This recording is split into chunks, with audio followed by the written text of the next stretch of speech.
तापलेल्या सूर्यदेवाला नमस्कार करून आपल्या दिवसाची सुरुवात करू. तर जय शिवराय भावांनो, आज होता सोमवार आणि आपल्याला जायचं होतं महादेवाच्या दर्शनासाठी. मी तर घरून आंघोळ करून निघलो होतो, पण आपली धन्नू मात्र पारुशी होती, म्हणून तिला घेऊन आलो डायरेक्ट वॉशिंग सेंटरला. खरी मजा तर याची आहे भावा, आपली तर पुढे जिंदगीची फुकणी आदळली तीच कळाना, तरी पण लव्ह यू जिंदगी.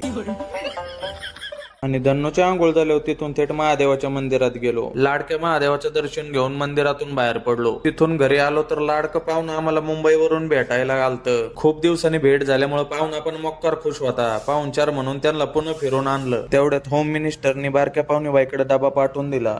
उशीर झाला म्हणून लवकर दुकानावर जावं म्हटलं, तर त्याच्यात तुम्हाला माहितीये पुण्याचा रोड आणि ट्रॅफिक म्हणजे नाथखोळा आणि नुसता धोराळा. पुण्यात कुठं जायचं म्हटलं ना भावांनो, तरी फक्त घरून आंघोळ करून निघायचं. पावडर बिवडर सगळी रोडनी लागती. शेवटी बकुळ्याच्या मुंडक्यावर पाय दिला आणि लवकर दुकानात पोहोचलो. दुकानात पोहोचल्या गणपती बाप्पाची मूर्तीची पूजा केली आणि दर्शन घेतलं. तुम्ही पण दर्शन घ्या आणि व्हिडिओ आवडला असेल तर लाईक आणि